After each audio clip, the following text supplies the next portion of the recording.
Hi guys, this is Marlena Joe with It Starts With a Drawer, and today we're going to talk about making the bed. So when you are getting ready to make your bed, you want to have, of course, have clean sheets. And I've been asked a couple of times now, how do I keep my sheets tucked in at the end of the bed so that they don't get totally wrapped up in your legs while you're sleeping and kicked off and stuff like that. So we're going to talk about that today a little bit and while we're making the bed. A couple of things. In order to have a super comfy bed, my favorite thing is to have a little bit of a thicker mattress cover. This keeps it a little bit more comfy, just makes it a little bit more plush. But if you have a special kind, like say you've got kids that sleep with you in the bed and every now and then somebody has an accident, sometimes it's best to make sure that there is a plastic backing. Now this one doesn't have it, but if you've got a plastic backing on something that's plush or even a plastic cover to go on your mattress, then of course you can protect the mattress from some of those spills if you bring drinks to bed or kids having accidents and whatnot.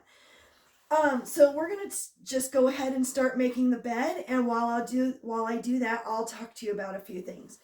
So the higher count thread of your sheets that you can find is going to be the best sheet that you can use that isn't going to wear out super quickly. I do really like these ones from Walmart. They are I don't remember what the brand is, but they're the highest thread count that you can get there for cotton sheets. I like cotton, especially at my age that I am now. It keeps me from getting very sweaty and hot, especially during the summer. It kind of wicks away any moisture, sweat that you have if you're sweaty at night. And I just really like cotton sheets. Anyway, the really nice ones at Walmart are about $50, and they have these really awesome tags in the top and bottom of the bottom sheets to tell you which ends are supposed to go where without having to flip your sheet around. So we're going to start there. This is going to go to the bottom, and the other tag is going to go to the top. And so we want to take the corners, and this first corner, I'm going to grab the top here, and this is what's going to go at the actual corner of the mattress. And I'm just going to bunch it up in my hands like I would a sock and pull that corner all the way down onto the edge of the mattress. And as I pull it down, I'm going to put that elastic strap all the way underneath. And let's just do that. See how the corner here is on the corner of the mattress. And then we just pick it up and slide it, pull it as hard as you can, and get it really tight under that mattress.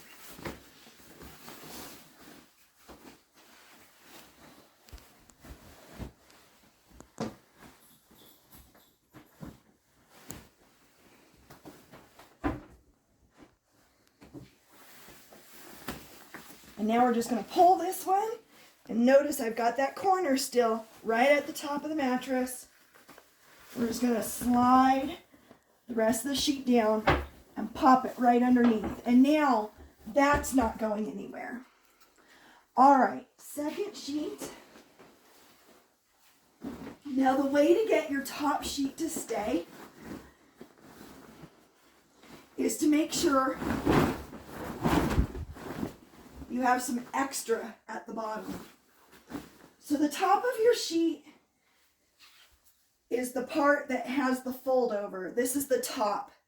And I tend to put my top sheet upside down because I like to be able to open it and have it look pretty inside.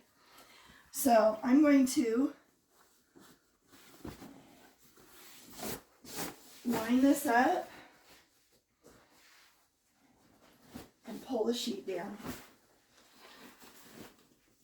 And I'll do that here. Okay, so down here you'll notice we have a lot of extra. And I'm going to just take it and put it under the mattress, super tight. And do the same thing on the other side. So now that I've got a good foot of fabric under the bed, it's not going to go anywhere. So we like to have a rather thin fleece blanket next. This is the kind that you can tuck in because it's bigger than normal.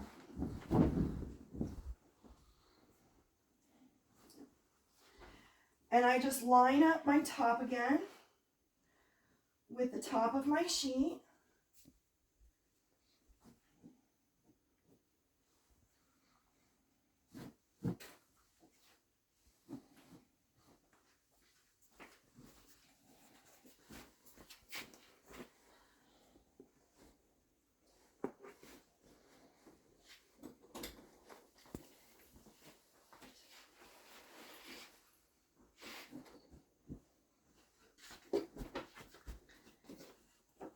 And I'm going to grab this end and pull it as far as I can under the mattress. And do that again on the other side. So I'm holding the sheet with one hand as I sweep the blanket under with another hand. Okay? So now it's not going to go anywhere. It's got too much fabric under there. And then my mom used to be in the Navy, so she taught us how to do hospital corners on our beds. And sometimes your sheets just aren't long enough to reach because like this mattress is ultra deep. But what we're going to do is we're going to, how do I explain that? I grab it about 6 inches in and I pull that straight up. Now I can pull the sheet and the blanket this direction and I can tuck that part under. That's going to help keep it in place. This top part, if I had a shorter mattress, I would tuck this in. But since I can't do that, I'm just going to tap it in. There is nowhere that this is going. It's going to stay put. We'll go ahead and do that again on the other side. See, about 6 inches in. Pull it straight up. Pull this forward flat. Tuck that edge in, and you're good to go. So I'm just tucking this part into the frame. Just makes it look a little nicer. All right. Some people, instead of having a thin blanket, some people like to have a comforter, really thick blanket that just throws on top. That's okay. Just throw it on top, straighten it out. It looks wonderful. Makes it look super plush and wonderful. I prefer to have thinner blankets that are warmer. Comforters make me really, they make me sweaty, but I feel like I'm cold underneath. I feel like I can't get enough blanket around me. So that's why we like the fleece instead. And then I used to have this as just my top until I went and found this really pretty bed cover. So this is called a bedspread, and they're not very popular anymore. This is something I found on Amazon. I thought that it was a little bit more plush, but it wasn't.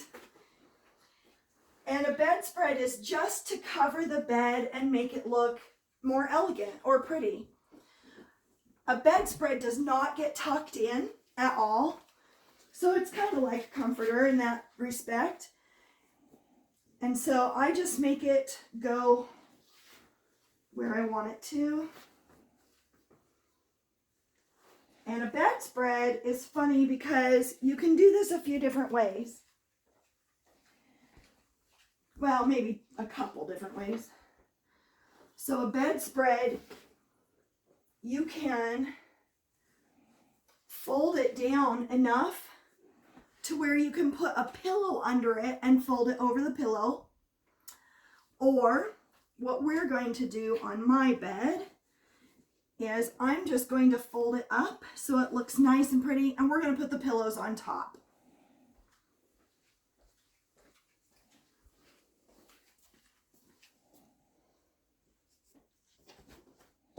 Perfect. So, one of the things that I've taught my kids, that my mom taught me, was when you're frustrated, the best thing you could do is make your bed. Because you take your pillowcases, grab them by the corners, hold tight, and just snap. Gets a little frustration out, gets the wrinkles out a little bit, makes you feel kind of good. Pillow number 1. Again. Some of them make a really great noise.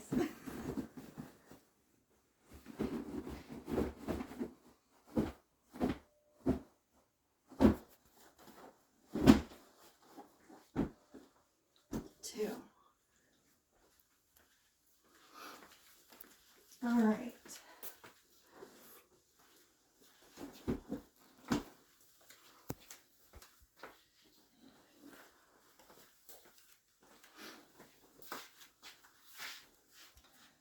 Grab those corners.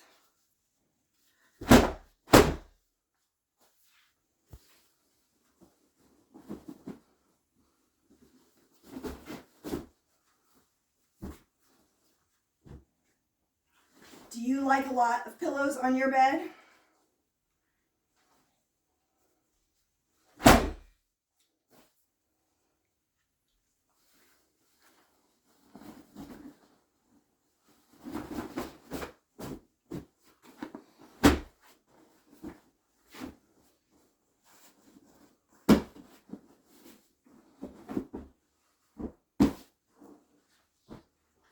So we each actually use 2 pillows. So that's why there's 2 for each of us. And then our bedspread came with pillow shams that we do not lay on. Those are just extra for looking nice. And then we have 2 pretty pillows that sit in the middle. And that is how you make a bed with hospital corners, where your ends of your sheets and blankets will stay inside. I hope that helps somebody. Remember, if your bed is not like mine, it is okay. And it's all right to pick exactly what works for you. So if you like the silk sheets, or if you like the jersey sheets, or if you like cotton like I do, please pick the things that are absolutely the best for you so that you are comfortable when you're sleeping every night. I mean, you're here half of your life. So you definitely want to be comfortable in your bed. Make sure that you are picking the best pillows for you, and don't put too much extra fluff and frou-frou on the bed, because if you are married, chances are your husband isn't terribly thrilled about that. So keep that to a minimum. And that is all I have to talk to you today. So I hope that helped. Any questions that you have, please put them below. I'm always happy to answer questions, and I'm always thrilled to hear from you. Thank you so much for joining me tonight. I really appreciate you being here. Have a great night.